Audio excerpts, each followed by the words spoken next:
Hello guys, mumeze neza? Nanjye meze neza ndashima Imana. Nizere yuko mugiye gutangira icyumweru neza kandi Imana ikomeze kubana namwe muri gahunda zanyu zose za buri munsi. Uyu mwanya tugiye kuganira ku ibanga rikomeye ryo kugabanya ibiro utavunitse.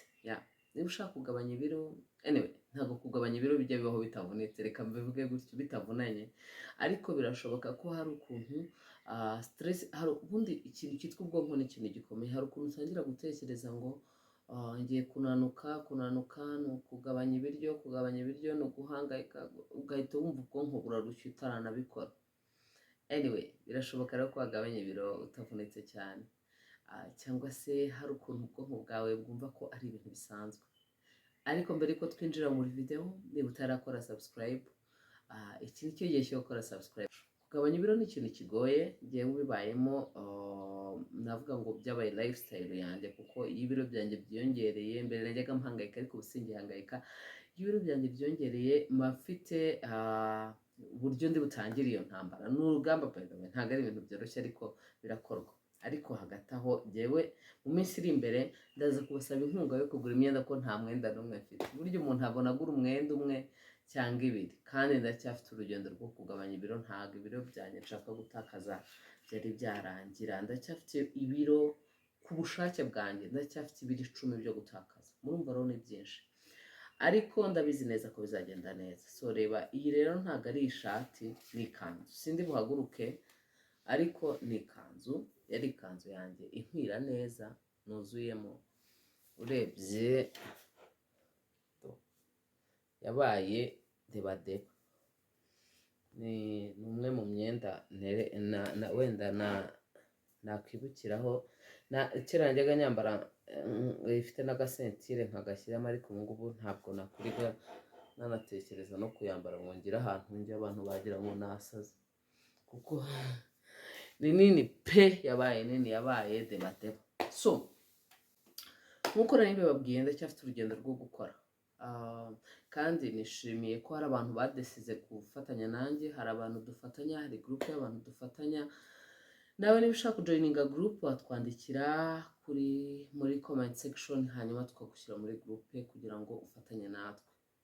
Mu by'ukuri ibanga ryo kugabanya ibiro nta yandi mabanga uretse ibintu 3 ngiye kubabwira bishobora kugufasha udakoze regime. Icya mbere na mbere gikomeye ni ukureka kurya nijoro. Ubwo ugiye kuvuga ngo se umuntu yareka kurya agasinzira? Urasinzirana neza cyane. Nicyo kintu cya mbere. Kureka kurya nijoro ni ikintu gikomeye cyane, ni ikintu gikomeye cyane. Buriya ibiryo turya nijoro nta kintu bimaze, uretse ni nko kwiyahura gusa, nta kindi kintu ubukoze. Ibiryo bya nijoro ni ibiryo byinjira mu mubiri bikinjira mu gifu. Igifu kiba gikeneye gusinzira. Iyo ubwonko businziriye n'izindi ngingo zose zirasinzira. Ufite iyo mvuze gusinzira ni ukuvuga kuruhuka. Umubiri wose uba ukeneye kuruhuka. Rero iyo udashaka kunanuka, ibyo warya byose wabirya nijoro, wabirya sangapi, igihe cyose wabirira ntacyo bitwaye. Ariko kurya nijoro, iyo uriye nijoro, umubiri wawe uba ubwiye ngo, ubwonko buhita bubwira umubiri uti nta gahunda yo kuruhuka ihari, dufite akazi. Ubwonko bukarara bukora. My dear, si inkuru mbarirano, njye ibintu mbabwira ni ibintu nzi neza. Ni ukuvuga ngo urara udasinzire kandi usinziriye. Umubiri urara ukora, urara wumva, urota nabi, ugira cauchemar cyangwa nightmares, ugira inzozi mbi, urota nabi, ukarota bakwirukankaho, ukarota bakwica, ukarota baguhiga. Uko nyine mu nda bimeze gutya, niko n'ubwonko bwawe buba bumeze gutya.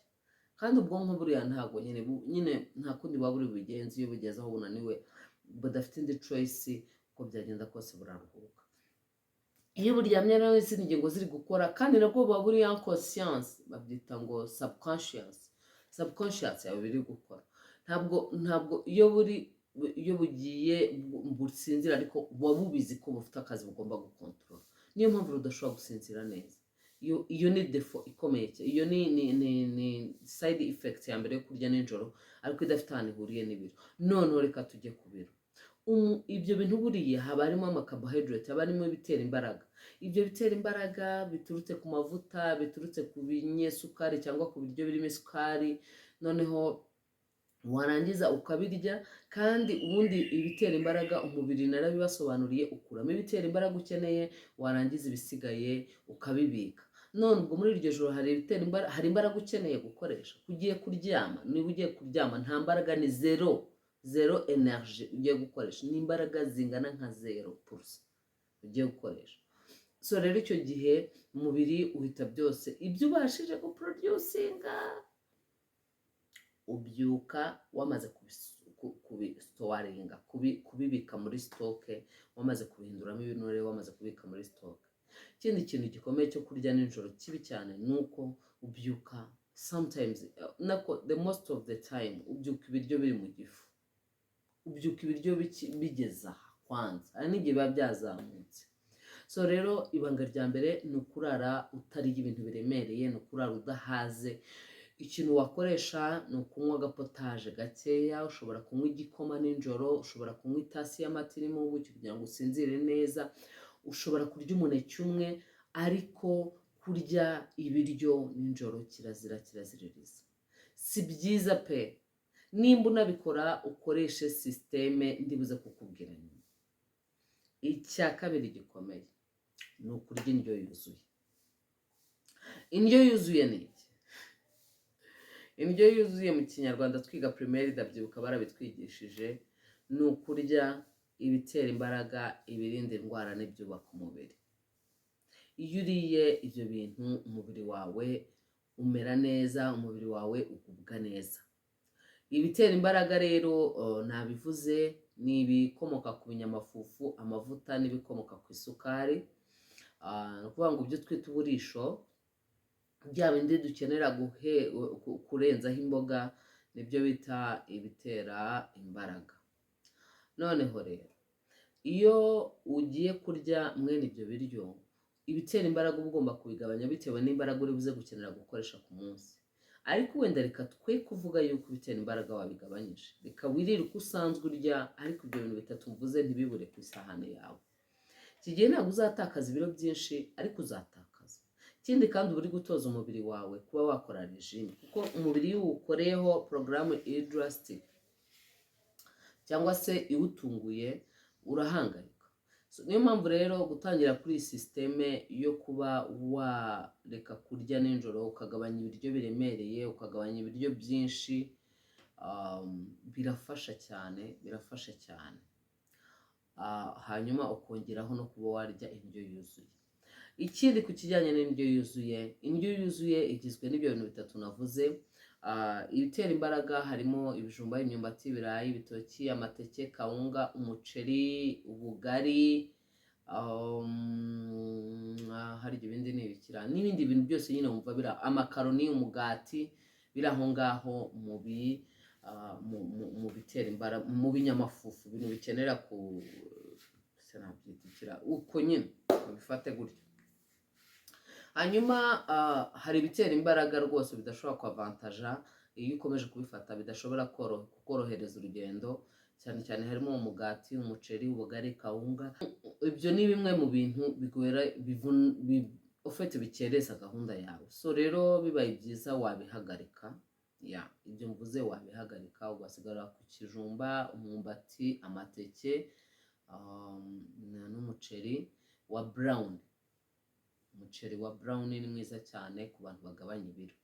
So rero icyo kintu ni ikintu cy'ingenzi. Ikindi kandi ugomba kubikora kuri meal 3 zose nimba uzifata. Niba ufata ibyo kurya bya saa sita, bya mu gitondo, ibya saa sita n'ibya nimugoroba, hose ugomba kubyubahiriza. Ibirinda indwara rero harimo imboga n'imbuto. Imboga rero njya nkunda kubumenya ko abantu batazi imboga, njya nkunda gutungurwa no gusanga abantu bazi imboga nkeya ugereranyije, cyangwa ugasanga umuntu aba muri comfortable zone akavuga ngo imboga ntazi guteka, jye sinaziteka. What is that? Imboga utazi guteka ntiwaziteka, ugomba no kuzitekana cyane. Ahubwo mu mboga rero harimo idodo nk'ibisanzwe, epinari, isombe, karoti, intoryi, imiteja, shufureri, amashu, brokoli, inyanya, puwavuro zose, kurujete, kokombure, izo zose ni imboga. N'ibyo utari uzi ko ari imboga byinshi ni imboga. Ikintu kitari imboga ni igitunguru, isereri ni imboga, ibirungo byinshi ni imboga, biri mu bwoko bw'imboga. Imboga ikintu zimaze, zituma umubiri wawe ugira ubudahangarwa, zigatuma umubiri wawe utagira ibibazo byo guhungabana, nturwaragurike, indwara ntiziwatake. So rero biragufasha. Imbuto zo ni ibisanzwe, aho kugira ngo ukonsome carbohydrate wakonsoma imbuto, kuko imbuto nubwo zirimo energy zitera imbaraga, ariko isukari yazo ni isukari nziza, kandi ni isukari umubiri ukenera ugakoresha, ushobora gusimbuza isukari. Ikindi kintu nakubwira ni ukunywa amazi menshi. Amazi ni ibanga rikomeye mu kugabanya ibiro, nubwo amazi ubwayo atagabanya ibiro, ariko amazi ubwayo afasha mu kugabanya ibiro. Afasha mu kugabanya ibiro ariko ntabwo agabanya ibiro. Ibyo bintu tubyumve kimwe.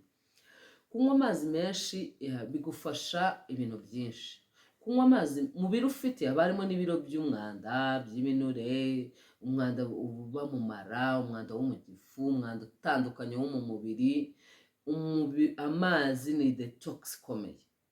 Amazi asohora ya myanda, agasohora toxine, agasohora uburozi, agasohora n'imyanda. Ni ikintu rero gikomeye. Iyo asohorewe ya myanda, ibiro byawe wari ufite biragabanuka, kubera ko mu biro ufite harimo n'ibiro. Akomeza kugufasha mu kugira ngo yice apeti, kuko amazi afasha uvuga ngo ubwonko ibintu buheruka kwakira nibwo bukomeza bwibuka,